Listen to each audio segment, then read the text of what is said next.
How would it feel if 1 year from now you woke up in the morning and realized, I have totally transformed my life? Well, I can tell you from personal experience, it feels pretty darn amazing because that's what happened to me. Last year at this time, I was negative, anxious, afraid, and weak. I had no idea what was going on in my finances. I exercised when I felt like I could. I had no control over anything in my life, and I was merely surviving and not thriving. But now, 1 year later, after implementing this 1 year plan that I'll tell you about today, I'm a different person. I'm positive again. I'm stronger. I'm a year older, but I'm stronger than I've ever been. I'm healthier, I'm happier, and I am anxiety free. And you can be too if you apply these steps. What is it that keeps us from transforming our lives? What is it that keeps us stuck in a rut, surviving and not thriving? Poor time management, lack of goals, lack of planning, having dreams, but not actually building those out and making a plan to achieve them. Lack of health, lack of desire. There are so many things that come into play, but we can overcome those challenges by implementing simple strategies, just little things adding up over a period of time that create greatness. And that's what we're going to talk about. But before we do, if you're new to my channel, welcome. My name is Carrie Stone, and this is Carry On, where we talk all things money, movement, and mindset. And today, we're talking all three because the three pillars of my life for the last year were money, movement, and mindset. We're going to start with mindset because that's where it all began. A year ago, I came to the realization that I was surviving. After 14 years of just trying not to die, I had gotten stuck in a rut. I was just doing things and then recovering from things, doing things and recovering. And it hit me one day that I wasn't really living. So I made a conscious decision to make a change. So I started implementing some minor things to get my life on track. I had decided to take my part-time coaching position and build it back into the business that it was before I had gotten sick. And so I was working on those things, and I was really starting to make some progress. Can you guess what happened? Snowball to the face. It's life. Life always happens when we make a plan to get ahead. And that's what happened to me. This past year, was a year of snowballs to the face. And some of the snowballs were the icy kind that the bullies throw that have a rock in the middle. And that was my first snowball. And that's what happened that started this transformation. Got that icy snowball to the face. And I would like to say that I just handled it really well and maturely. But if I'm going to be honest with you, this is how it went. I got the call that changed everything. I got off the call. I cried. I called my husband and I ranted. Then I cried a little more.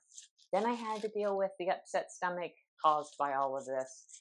Then I just got angry. And then just when my anger was coming to a peak, I stopped.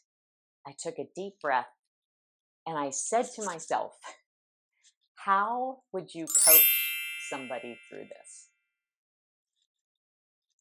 And that's when the transformation started. I was just a coach coaching herself. And in that, I ended up completely transforming my life. So here's how I started with mindset. I stopped and I asked God, would you show me where I'm wrong here? Show me what my responsibility is. because that's the first step always. Take inventory and then take responsibility. You see, the key to transformation is not being a victim. The key to transformation is being a victor.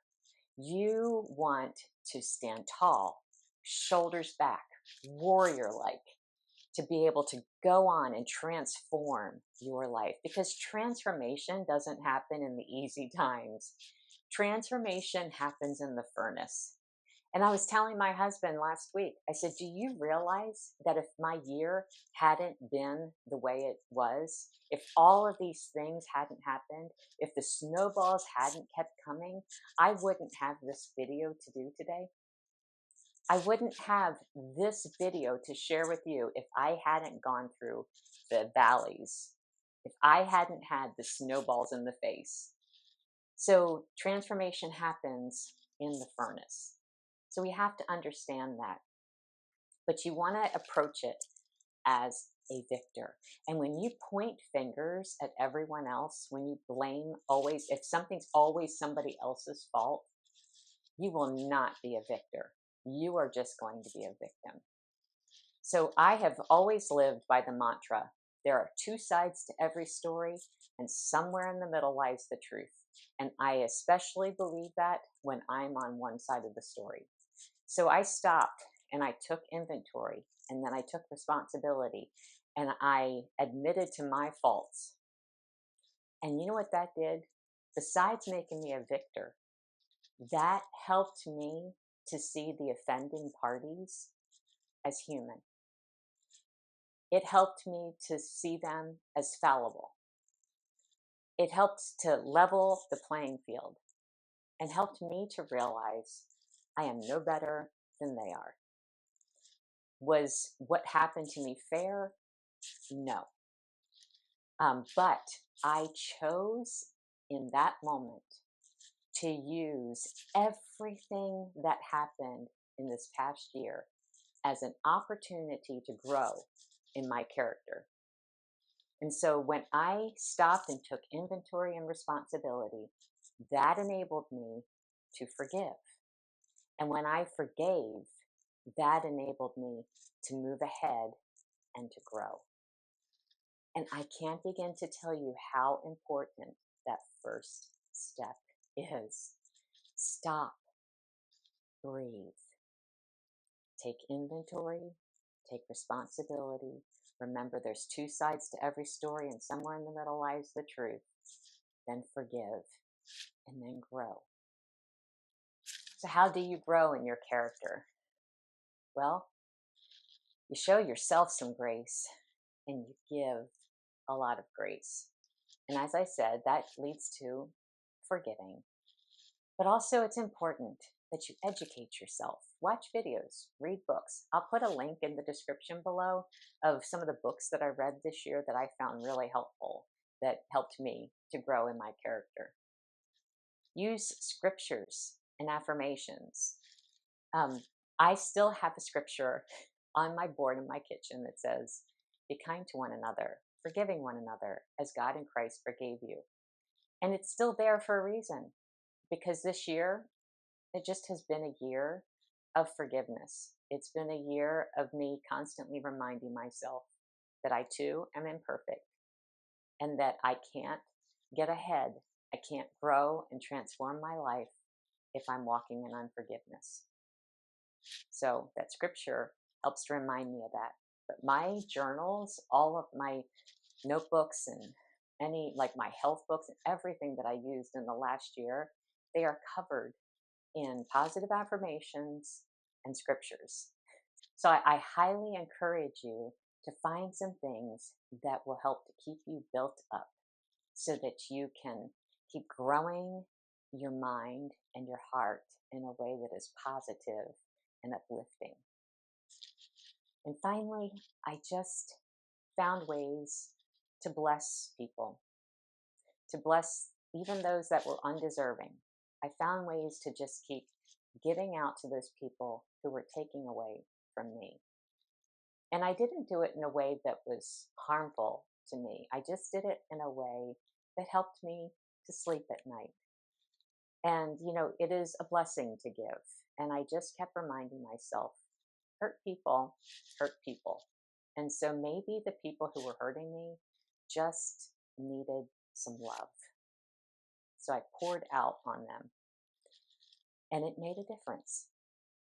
The next thing I did, that I will do a full video on for next week because I don't have enough time in this video to cover it, is I created a new approach. It's called the ear. And I call it the ear because if you keep track of your life, your goals, your money, your plans, everything that you're doing, it will tell you things. It will talk to you if you take time to hear it. So I call it the ear approach, and it means to evaluate, adjust, and review. I evaluate, adjust, and review my life daily, weekly, monthly, tri-monthly, and yearly. I know it seems like a lot, but I can tell you I get more done in 3 months than the average person does in a year because I am on top of my life, listening to it all the time.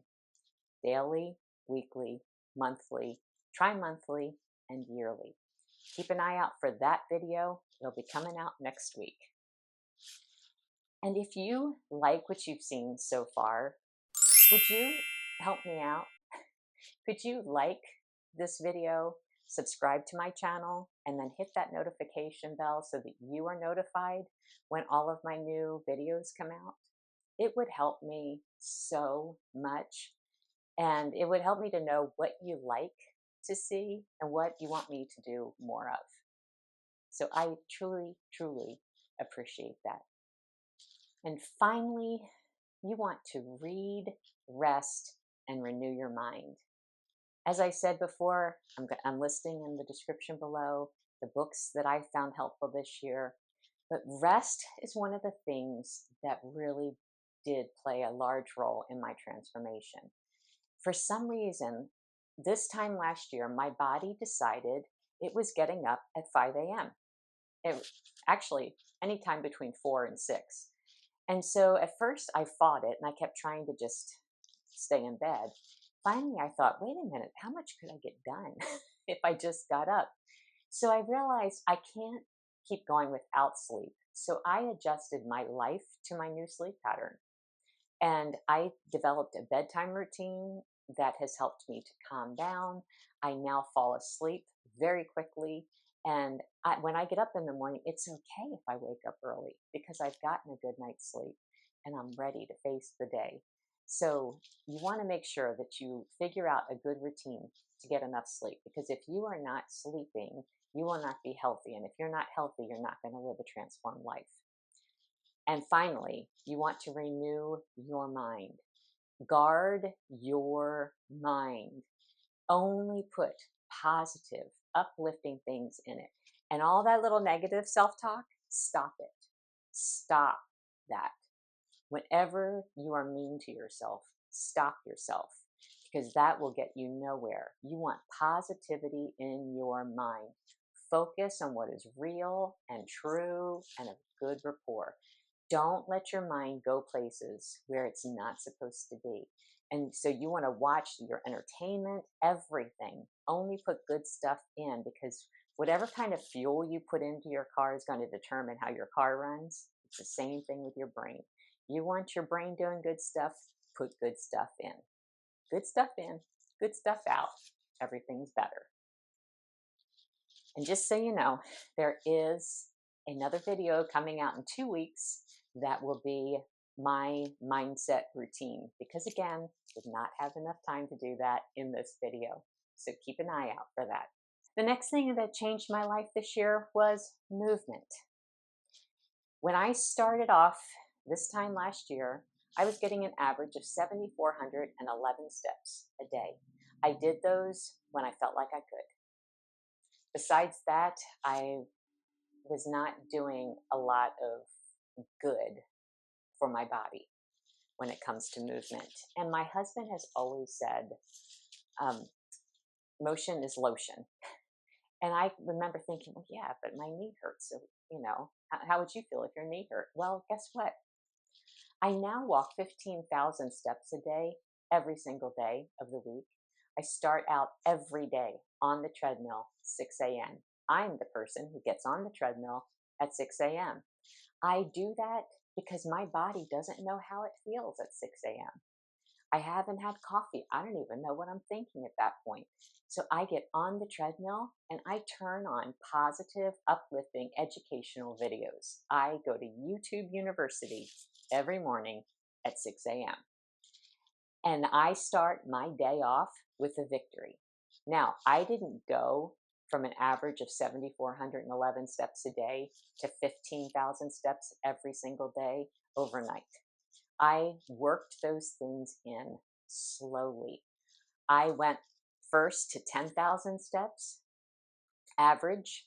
Then I went to 12,000 steps average at the start of 2024.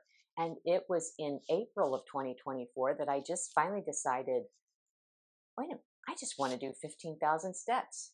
I didn't set a limit. I didn't set a challenge time. I just decided I wanted to do it. Well, guess what? 15,000 steps a day is my sweet spot. Ever since I started getting 15,000 steps a day, I sleep better. I'm happier. My knee does not hurt except when I'm sitting too long. If I'm sitting or laying too long, my knee will hurt. As long as I'm doing 15,000 steps a day, I feel pretty darn amazing. I can't see going back now because it has made that much of a change in my life. But I did that slowly by changing my goals and setting new goals every single month when it came to my fitness. So movement matters, and motion is lotion, and health is wealth. So get that movement. And one of the ways that I have found to get more movement, I incorporate everything into walking. So if I want to listen to business podcasts, I will go for a walk. I also added in April getting outside. So I started prioritizing walking outside more. And so this summer I have spent time walking downtown to most of my appointments. And that has made me happier and less stressed and less anxious. And I'm more creative. It has built me up in every imaginable way. So I'm a huge fan of my treadmill that I use first thing in the morning, but I'm also a huge fan of getting out, getting some sun, getting some fresh air, and learning about my community. You can invite friends along. I walk with a group of women every Saturday morning. You can make phone calls during your walk time so you can catch up with family. You can do business calls.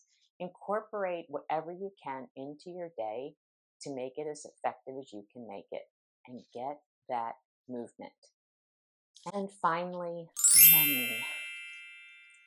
Again, I don't have enough time to go into all the details regarding money, but I do have a video coming out on that one also, where I'm going to share with you how we saved over $10,000 in 6 months without a raise. So look forward to that one. But when I entered into this transformation process a year ago, I was using the head in the sand approach for money. I don't recommend that. But when I got sick, before I got sick, I was in charge of the money in our relationship. And then I got sick and I was making a lot of stupid mistakes. And my husband took it over. Well, stress made me sicker. So he hid anything stressful from me so that I wouldn't have to deal with it. And that was not good. So we went through a lot of transformation this year when it came to money. But in the long run, now we are a team. We're together in the money game. So don't go with this head in the sand approach. If you're not the one in charge of finances, ask the hard questions. Find out what's going on. Because if something happened to your partner, do you want to be a helpless victim who doesn't know how to handle the finances? I know I didn't want to be. So I am so grateful that I have an understanding of what's going on now. And I study money weekly. I am always studying and learning more and more about money. And if you don't have a partner, say you're a single parent raising kids on your own, involve the kids because they'll stop whining and begging you for as much when they know what your money situation is. But also, they will learn financial literacy. And can I tell you, in this country today, in America, we have a financial illiteracy problem, and kids and adults need to learn about money. So help your kids out, give them a good start, and teach them about money. Well, as I said, I can't talk about all of this today, but I wanted to give you a glimpse into how I transformed my life in a year. My biggest takeaway is start small, start now. Just make small adjustments. Start with being honest with yourself. Take that inventory and that responsibility. Don't you dare be a victim. You are better than that. Stop that. Be a victor. Be strong and courageous. You can do this. I believe in you. You know why? Because I did it. My life changed. My life is transformed, and yours can be too. I would love it if you would share with me in the comments below what changes you want to make. What goals do you want to start pursuing? How do you want to transform your life? I would love to hear your story. If you'd like to know more about living the life of your dreams, check out this video right here. It's the 5 proven strategies to live the life of your dreams. I'm so excited for you. I'm so excited to know that it is possible to live a transformed life. And I can't wait to see how you transform your life. So keep me updated and let me know. And if you have any questions, put them in the comments below. I'd be happy to answer them for you. And keep an eye out for the coming videos that are going to give even more depth and insight into my year of transformation. But until then, carry on.